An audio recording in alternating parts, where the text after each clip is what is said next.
നമസ്കാരം. ഭരണകൂട മാറ്റങ്ങൾക്കും ജനകീയ പ്രക്ഷോഭങ്ങൾക്കും സാക്ഷ്യം വഹിച്ച ദക്ഷിണേഷ്യൻ രാഷ്ട്രീയത്തിൽ നേപ്പാളും ബംഗ്ലാദേശും ഇന്ന് പുതിയൊരു ചരിത്ര സന്ധിയിലാണ്.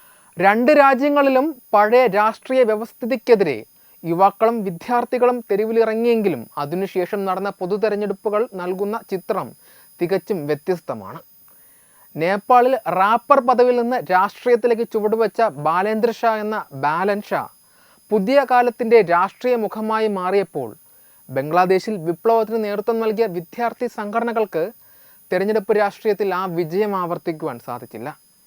ഈ രണ്ട് പ്രക്ഷോഭങ്ങളെയും അവയ്ക്ക് ശേഷമുണ്ടായ രാഷ്ട്രീയ മാറ്റങ്ങളെയും വിലയിരുത്തുമ്പോൾ വ്യക്തമാകുന്നത് വെറുമൊരു ഭരണമാറ്റമല്ല, മറിച്ച് വ്യക്തമായ കാഴ്ചപ്പാടുള്ള നേതൃത്വത്തിൻ്റെ അഭാവമാണ് ബംഗ്ലാദേശിലെ പുതിയ പാർട്ടിയായ നാഷണൽ സിറ്റിസൺ പാർട്ടിയുടെ തകർച്ചയ്ക്കും നേപ്പാളിലെ രാഷ്ട്രീയ സ്വതന്ത്ര പാർട്ടിയുടെ കുതിപ്പിനും കാരണമായത് എന്ന് മനസ്സിലാക്കാം. നേപ്പാളിലെ പ്രക്ഷോഭം സാമൂഹിക മാധ്യമങ്ങൾക്ക് ഏർപ്പെടുത്തിയ നിരോധനത്തിൽ നിന്ന് ആരംഭിച്ച് നിലവിലുള്ള രാഷ്ട്രീയ വ്യവസ്ഥിതിയെ തന്നെ ചോദ്യം ചെയ്യുന്ന രീതിയിലേക്ക് വളർന്ന ഒന്നായിരുന്നു. എന്നാൽ ബംഗ്ലാദേശിൽ ഷെയ്ഖ് ഹസീനയെ പുറത്താക്കുക എന്ന ഒരൊറ്റ ലക്ഷ്യത്തിലേക്ക് വിദ്യാർത്ഥി പ്രക്ഷോഭം കേന്ദ്രീകരിക്കപ്പെട്ടു.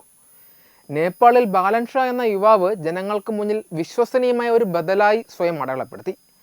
കാഠ്മണ്ഡു മേയർ എന്ന നിലയിൽ ട്രാഫിക് പരിഷ്കാരം, മാലിന്യ നിർമ്മാർജ്ജനം തുടങ്ങിയ അടിസ്ഥാന പ്രശ്നങ്ങളിൽ അദ്ദേഹം കൊണ്ടുവന്ന മാറ്റങ്ങൾ യുവാക്കൾക്കിടയിൽ അദ്ദേഹത്തിന് വലിയ സ്വീകാര്യതയും നൽകി. നേരെ മറിച്ച് ബംഗ്ലാദേശിലെ വിദ്യാർത്ഥി നേതാക്കൾ ഹസീനയുടെ പതനത്തിന് ശേഷം അധികാര രാഷ്ട്രീയത്തിൻ്റെ ഭാഗമാകുവാനാണ് താല്പര്യം പ്രകടിപ്പിച്ചത്. ഇടക്കാല സർക്കാരിൽ സ്ഥാനങ്ങൾ ഏറ്റെടുത്തും വിവിധ വിവാദങ്ങളിൽ അകപ്പെട്ടും അവരുടെ വിപ്ലവകാരി എന്ന പരിവേഷത്തിന് മങ്ങലേറ്റു. രാഷ്ട്രീയമായ കൂട്ടുപിടുത്തങ്ങളും ഈ രണ്ട് പ്രക്ഷോഭങ്ങളുടെയും വിധി നിശ്ചയിക്കുന്നതിൽ പ്രധാന പങ്കുവഹിച്ചു. നേപ്പാളിൽ ബാലൻ ഷാ ഒരു വിഭാഗത്തെയും മാറ്റി നിർത്താതെ സകലരെയും ഉൾക്കൊള്ളുന്ന രാഷ്ട്രീയമാണ് മുന്നോട്ട് വെച്ചത്. പ്രത്യേകിച്ചും മതേശി വിഭാഗങ്ങളെ ഉൾപ്പെടെ ചേർത്ത് പിടിച്ച അദ്ദേഹത്തിൻ്റെ ശൈലി സർവ്വസമ്മതി നേടിക്കൊടുത്തു. എന്നാൽ ബംഗ്ലാദേശിലെ വിദ്യാർത്ഥി സംഘടനയായ NCP തീവ്രവാദ സ്വഭാവമുള്ള ജമാഅത്തെ ഇസ്ലാമിയുമായി സഖ്യമുണ്ടാക്കിയത് സാധാരണക്കാരായ വോട്ടർമാരെ അവരിൽ നിന്ന് അകറ്റി. ഇത് പഴയ രാഷ്ട്രീയ വ്യവസ്ഥിതിയുടെ മറ്റൊരു പതിപ്പായി മാത്രമേ ജനങ്ങൾക്ക് തോന്നിയിട്ടുള്ളൂ. ഈ അവസരം കൃത്യമായി വിനിയോഗിച്ചത് BNP നേതാവ് താരിഖ് റഹ്മാനാണ്. നീണ്ട 17 വർഷത്തെ പ്രവാസത്തിന് ശേഷം എനിക്കൊരു പ്ലാനുണ്ട് എന്ന പ്രസംഗത്തിലൂടെ ജനങ്ങളുടെ ഹൃദയം കീഴടക്കുവാൻ അദ്ദേഹത്തിന് സാധിച്ചു. ചുരുക്കത്തിൽ പഴയ പാർട്ടികളെ തകർക്കാൻ വെറുമൊരു പ്രക്ഷോഭം മാത്രം പോരെന്നും ജനങ്ങൾക്ക് വിശ്വസിക്കാവുന്ന ഒരു ഭരണ മാതൃക മുന്നോട്ട് വയ്ക്കാൻ സാധിക്കണം എന്നുമാണ് നേപ്പാളിലെ ബാലൻ ഷായുടെ വിജയം തെളിയിക്കുന്നത്. നേപ്പാൾ ജനത ഒരു പുതിയ രാഷ്ട്രീയ യുഗത്തിലേക്ക് ചുവടുവെക്കുമ്പോൾ ബംഗ്ലാദേശ് വീണ്ടും പഴയ രാഷ്ട്രീയ ശക്തികളുടെ കൈകളിലേക്ക് തന്നെ തിരിച്ചു പോകുന്ന കാഴ്ചയാണ് കാണാൻ സാധിക്കുന്നത്.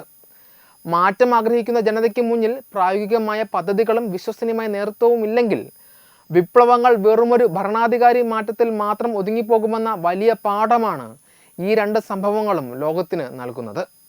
വെബ് ഡെസ്ക് തത്തുമൈ news. AIDS control society HIV AIDS സംബന്ധമായ സംശയങ്ങൾക്ക് 1097 എന്ന 24 മണിക്കൂറും പ്രവർത്തിക്കുന്ന ടോൾ ഫ്രീ നമ്പറിലേക്ക് വിളിക്കുക.